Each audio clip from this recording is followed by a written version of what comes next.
In this video we're going to decorate a little miniature cake and we're going to make it look like a little sort of wedding present.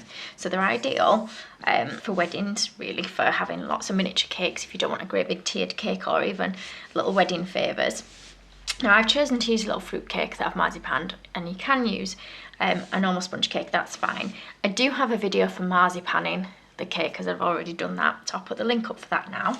Now we're going to just stick with one colour scheme so it looks nice and wedding-y, but you can add your own bits and pieces of colour if you prefer. So I've just got some white ready to roll icing, so I've just got the Renshaw's one. And we're just going to cover it first and then add a little bit of patterning detail. Now if you have to make a lot of the cake, you don't want to make it too complicated, otherwise you're going to find it's going to be taking you ages to do it. So we'll start with just a small amount. So we're just going to knead it a little bit till it's nice and soft. If you don't need it, you might find that it cracks a little bit, you see, when you roll it out. So you've got to get it warmed up a bit first. So what I'm going to do, I'm going to roll it nice and long. And I'm just going to roll it out so it's wide enough to go from top to bottom of my cake.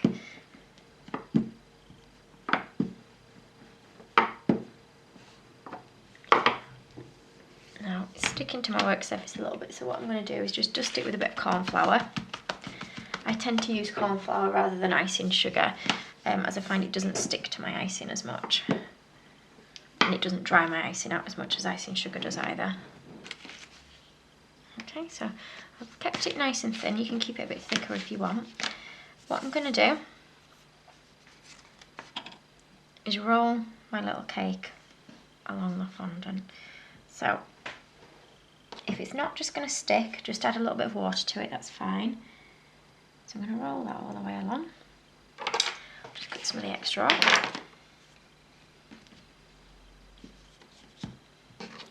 Where it overlaps, I'm just going to slice through it, and I'll pull this little bit off and the little bit from underneath. Oh, although it's stuck quite firmly already. There we go. Okay, so we just want to push that together at the join, although we'll cover that up later with a bow anyway. What I'm going to do now is just trim from around the top by rolling it. Now if you've got a sponge cake, you will find it's much harder to do this way than it is with a fruit cake, because the fruit cake's reasonably solid, you see. Okay, so I'll tidy up the edges a little bit. I'm going to do the same with the bottom.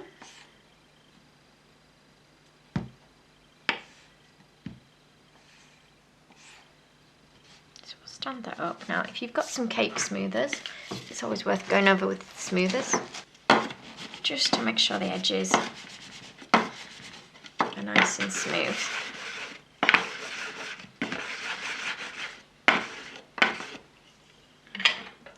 So we'll stand that now back on a little silver cake board that I've got.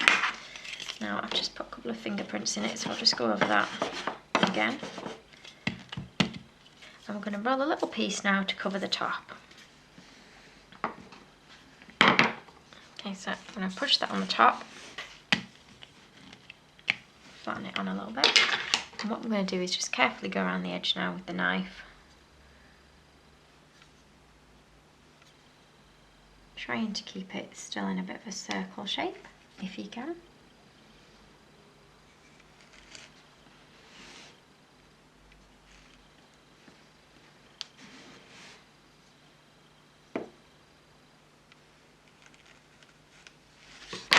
Okay, so I'm just going to try and round off those edges slightly now with my fingers. And now what we want to do is put any patterning that you want on your cake on. So I'm just going to put a couple of polka dots on the side of my box, so I won't put many on. So I'm going to roll my fondant out again, and I've just got a little round cutter for this. So just a small round cutter. We'll roll it just a little bit thinner. So it's just a plunger cutter that I'm using. I'm just going to put a bit of water on it while it's still in the cutter, and then what I'll do is just push it against the side of my cake. So I'll try and lift this up so you can see, because I know it's difficult from the above angle. So I've just added one on and we're just going to dot them all over now.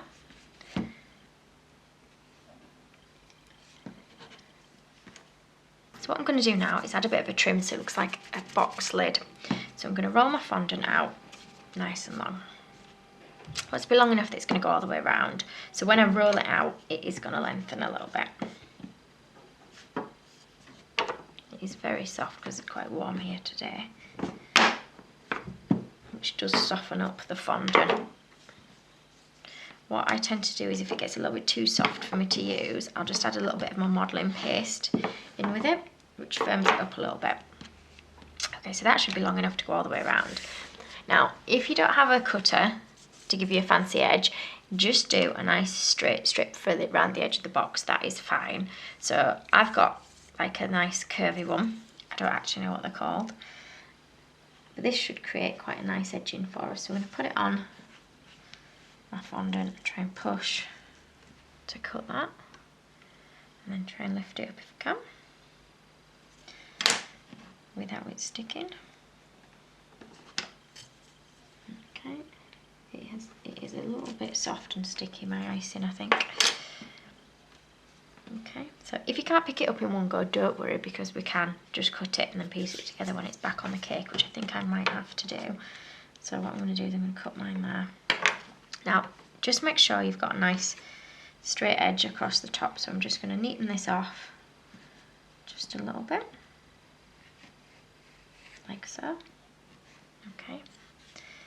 And I'm going to wet the top of my cake where I want it to go. So I've just got a brush that I've put a little bit of water on. So I'm just going to go around the top edge of the cake. Okay. And I'm going to start placing this around the cake. So I might have to turn it onto its side for you to see. Obviously you can do yours upright. So I'm going to start here, just try and rub off the bits of the edge that are a little bit jaggedy. And we're going to place it onto the cake, trying to keep it in line with the top of the cake. And we're going to do that all the way around. Okay, so I'm trying to just gently smooth it so it comes to the same level as the top of my cake. Okay, now where we've got a join at the back, we're going to put a piece of ribbon, fondant ribbon over anyway, so you shouldn't see it. So yeah, decide which you want as your front and your back.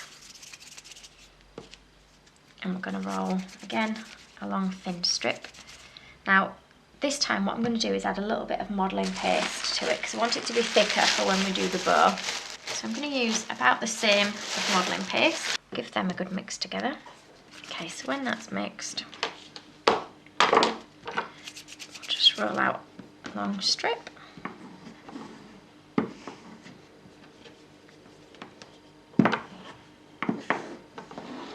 So I'm going to cut out a nice long thin strip from this.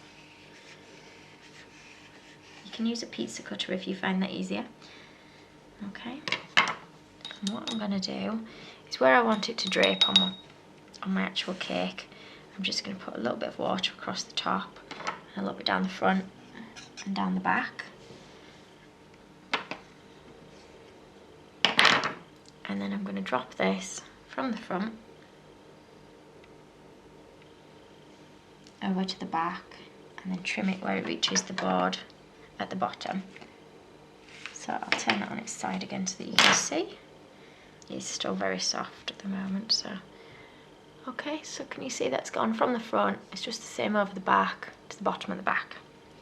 And we're going to do exactly the same, going across the other way now.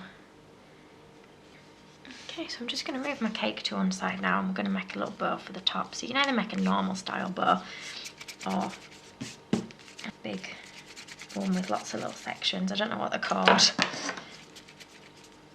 So I'm just going to cornflour my work surface to make sure it doesn't stick. We're going to roll this nice and thin again.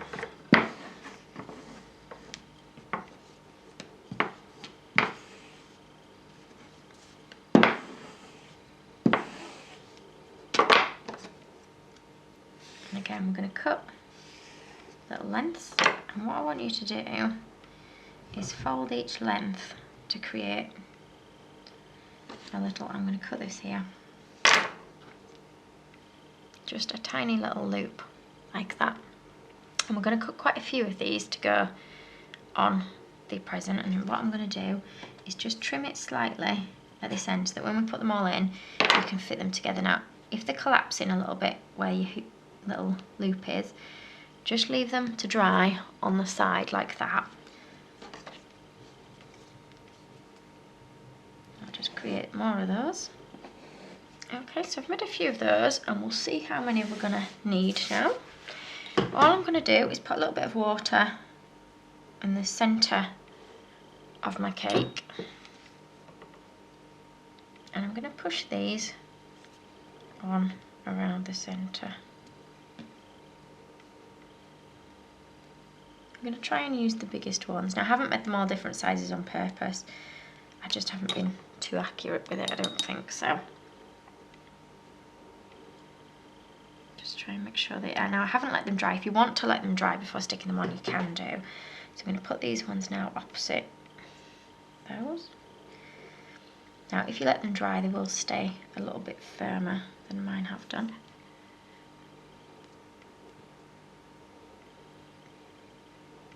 So let's keep going with them. If you're worried they are dropping, what we can do is add a bit of greaseproof paper in between to keep them upright. Just going to use a little bit of an offcut that I've got here.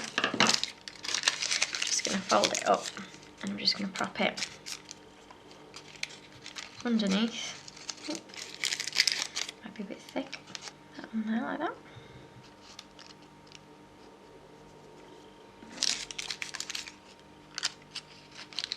Just pop that under there to keep it upright.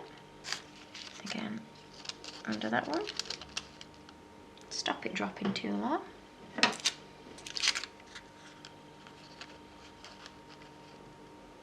Okay, so we've used 8 pieces so far, so I think we might need to make some more. So I'm going to add the next one in here.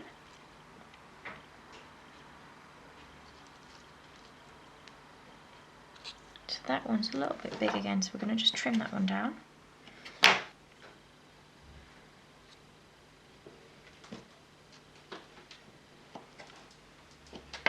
Now, obviously if you let them set, they keep the shape better, but then if you've let them set, it's more difficult to trim them down to the size that you want them.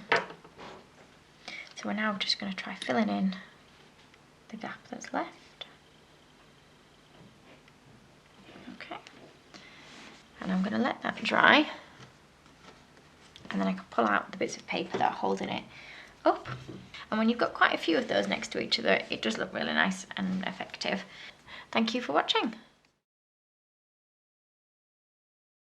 If you liked this video and would like to see more, please click on the images of the other videos suggested. Also, please do subscribe to my channel using the button at the bottom right hand corner of the screen. You can also visit my cake website and my Facebook page to see more cakes and ideas.